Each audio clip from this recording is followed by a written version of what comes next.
एक सब ज्यादा है सर मेन मंडी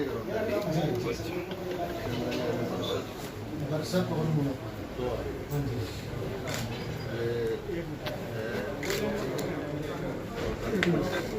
कल तक आराम नबी आलम जो भाई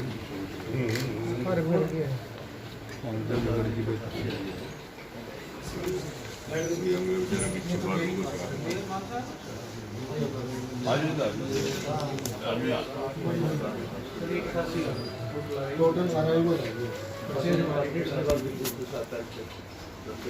संतु सब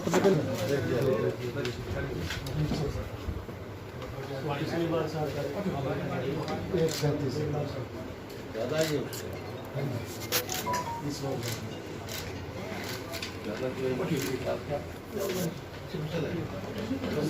फसल अच्छी है 22 क्विंटल है 22 ज़्यादा है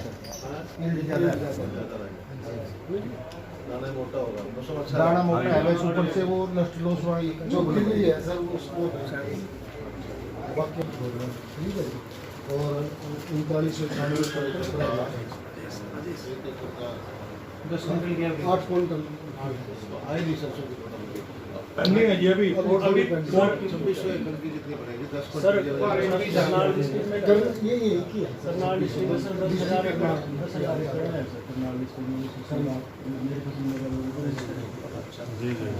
करनाल की मीटिंग आती है जी जो मेन यहाँ 3 सेक्टर है लौंडा इंद्री और असंध मेन ये आएगी 10,000 की आ जाएगी आपकी 10 क्विंटल के हिसाब से 1 लाख हाँ जी हाँ जी 10 से ज़्यादा का डिस्ट्रिक्ट में 50,000 क्विंटल आ रही है 5-7 दिन में निपट जाएगी पोर्टल की समस्या हुई जी पोर्टल वाईफाई नहीं वाईफाई नहीं हुआ जी अभी सो पेंडिंग है बीट का भी पेंडिंग है जी अभी तो खुलवाया है तो वेरीफाई करने में टाइम तो लगेगा खुल जाएगा मतलब खुलवाया तुमने लेट खुलवाते हैं बार बार खुलवाते रहे तो जो भी है जी मतलब करवा देंगे हाँ तुरंत करवाइए एक जैन है जो हो गया एक्स प्रेसिडेंट हो जी अच्छा बताओ सर तो मेन समस्या क्या आ गई जो माल गाड़ियों में लोड होकर गया हाँ DMFCI ने कह दिया भाई इसको वाईफाई नहीं करना भाई अनलोड हो गया तो उससे जो है ना विकलों की समस्या बन गई मैं ये चीज़ें इसका ध्यान दोगे गाय उनका बंदा है यहाँ चेक करें जो करना हो ये बताएंगे जी सामने फूड सप्लाई से और हम सप्लाई से हाँ तो हम भी लिफ्टिंग करें सर हमारे पास तो ऐसी कोई समस्या है एफर्ट में थोड़ी है एफर्ट में है थोड़ी क्योंकि वो एफसीआई के गोदाम में इन्वॉल्व हो रही वो नहीं एफसीआई वाले एफर्ट के थ्रू लेते हैं मुख्यमंत्री जी मंडियों का दौरा कर रहे हैं क्या कुछ स्थिति है आज मैं 2 मंडियों में इससे पहले घुमाना में गया था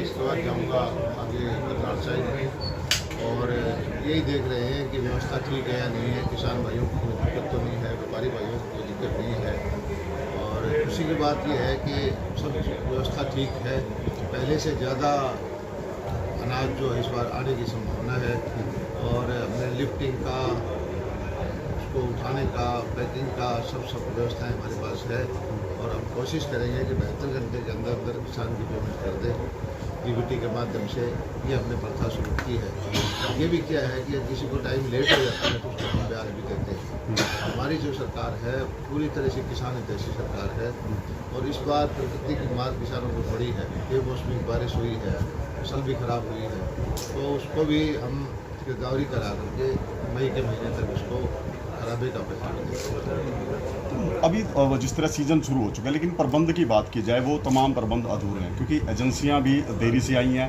स्टोरेज की व्यवस्था नहीं कोई भी व्यवस्था शुरू करते हैं पहले 2-4 दिन में थोड़ी सी दिक्कत आती है मैं समझता हूँ कि अभी सारी व्यवस्थाएं हो चुकी हैं इनकी बारदाना पूरा है खाने पीने के कैंटीन चल रहे हैं बाथरूम की व्यवस्था ठीक है लिफ्टिंग की व्यवस्था ठीक है एक जगह की इन्होंने शिकायत बताई है कि जो FCI की गोदाम है मैं वहाँ हमारे जो यहाँ के AC से TVC SN प्रसाद उनको यहाँ भेजूँगा डिप्टी कमिश्नर को कहूँगा कि वो आके इन व्यवस्थाओं को ठीक करें और मैं व्यक्तिगत तौर पर मंडियों में इसीलिए जाता हूँ कि किसी मंडी में किसी व्यापारी भाई को किसी किसान भाई को दिक्कत नहीं आती। तो URS के मानक अभी तक तय नहीं किए गए कि कितनी छूट रजिस्टर लॉस में दी ऐसा है कि मानक तो तय है पहले से, लेकिन मौसम की वजह से हमने छूट मांगी है इस बार, और वो छूट भी भारत सरकार से हमें मिल गई है।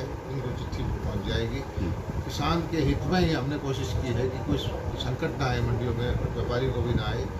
तो हमने परमिशन मांगी थी कि इस बार जो लस्टर लॉस है या कोई थोड़ी छोटी मोटी समस्या है उसका भारत सरकार हमें छूट दे, और नई जानकारी भी है कि उसके हमें छूट मिल चुकी है, तो आदेश मिल जाए। मंत्री जी, प्रदेश में veterinary surgeon, joint director, deputy डायरेक्टरों की भारी कमी है। ऐसे में जो पशुपालक हैं वो चिंतित हैं, पशुओं का इलाज कैसे? ये हमने भर्ती की थी इस बार।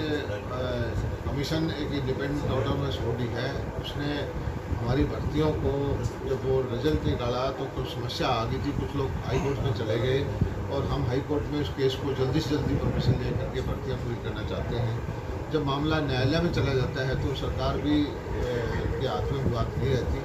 कोशिश करके हम जल्दी से जल्दी इसको भर्ती कराएं। तो पूर्व सीएम भूपेंद्र हुड्डा भी आज मंडियों का दौरा कर रहे हैं। आरोप है कि बीजेपी सरकार जो है किसान विरोधी है, चाहे फसल के मुआवजे को लेकर हो, चाहे मंडियों में जिस तरह खरीद प्रॉपर नहीं हो रही। देखिए, जितने भी लोग मंडियों में आए, राजनेता आए, अधिकारी आए, वो अच्छी बात होती है, लेकिन निराधार आरोप लगाना अच्छी बात नहीं है। आंकड़े की बात है, उनके वक्त में क्या भाव मिलता था, उनके वक्त में क्या मुआवजा मिलता था, उनके वक्त में कितने दिन में पेमेंट होती थी, ये सब आंकड़े की बात है।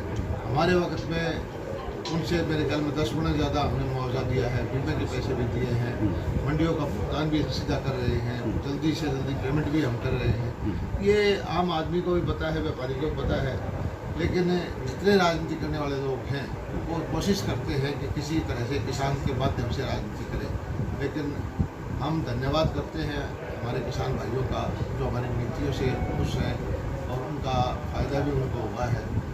जिस तरह से अब बारिश, बेमौसमी बारिश हुई, एकदम से हमारे मुख्यमंत्री ने आदेश किया कि भाई स्पेशल गिरदावरी कराओ, मई के महीने तक पैसा दे दो। भूपेंद्र हुड्डा जी के टाइम में 10 साल में 1000 करोड़ रुपये नहीं मिले थे किसानों को।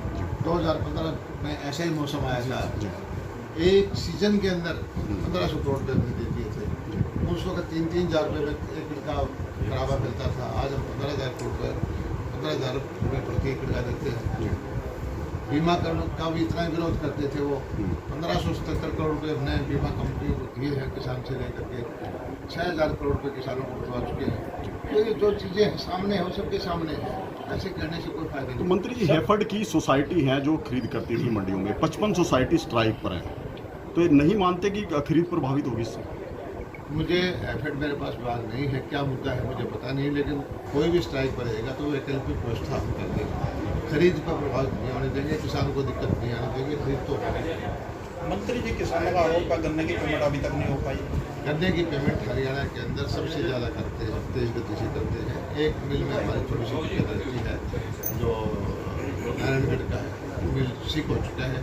बाकी हरियाणा की गन्ने की पेमेंट देश में सबसे जल्दी और सबसे पहले हुआ। 92 करोड़ रुपया हुआ है किसानों को। मैं एक मिल की मैंने आपको दिक्कत बताई है, उसकी भी हम चेक किसानों को दिलवा देते, थोड़ा सा लेट होता है। मंत्री जी, आगामी चुनावों में क्या हरियाणा में राजनीतिक समीकरण बिगड़ सकते हैं, बन सकते हैं कुछ अलग अलग? जब भी चुनाव आते हैं विपक्षी पार्टियां, उनको उम्मीद जाग जाती है और वो तरह तरह के गठबंधन करते हैं, तरह तरह के कंपनियां हायर करते हैं, मार्केटिंग करते हैं। लेकिन जनता तो हर बार आप देखते हैं मोदी जी की नीतियों पर, भारतीय जनता पार्टी की नीतियों पर आशीर्वाद देते हैं। इस बार भी वही होगा।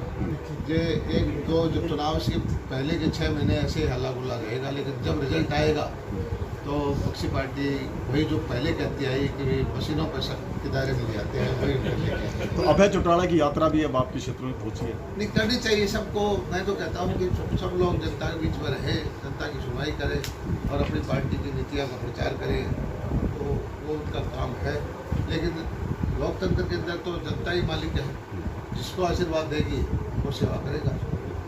सड़कें जो थी मार्केटिंग बोर्ड की, वो जिला परिषद को दे दी गई हैं, लेकिन हालात अभी वही दे नहीं है। सड़कें हम ठीक करा के जिला परिषद को देंगे। हमारा देखिए कोशिश ये है कि 3 tier सिस्टम है, लोकसभा का हो, विधानसभा का हो, लोकल बॉडीज़ का। लोकल बॉडीज़ हमारे यहाँ अभी इतनी सशक्त नहीं है जितनी होनी चाहिए। और हमारी भाजपा की, हमारी मुख्यमंत्री जी की नीति है कि पंचायतें, जिला और ब्लॉक समिति और जिला परिषद और जो शहर की सरकार, ये इंडिपेंडेंट हों, इनके अपने रेवेन्यू के साधन हों, अपने फैसले खुद करें। उस दिशा में हम इनको काम कर रहे हैं। इनको अफसरों के ECR लिखने के अधिकार भी दे रहे हैं, टैक्स कलेक्शन के भी अधिकार दे रहे हैं और इनका बजट का फैसला करने का अधिकार भी इनको दे रहे हैं। और ये एक अच्छी बात है, लोकतंत्र के लिए शुभ है। तो ग्रामीण रास्ते जो टूटे हुए हैं किसान तो परेशान है उससे। रास्ते टूटे हुए उनको ठीक कराएंगे। अब बारिश का मौसम गया है, इनको हम ठीक करवा देंगे। ठीक करवा के इनको ये भी ऐसा है कि जो HRDF के पैसा लोकल बॉडीज को चाहे मार्केटिंग बोर्ड का जो पैसा है लोकल बॉडीज को जाए, वो भी तो कुछ काम करें। मंत्री जी आवेदन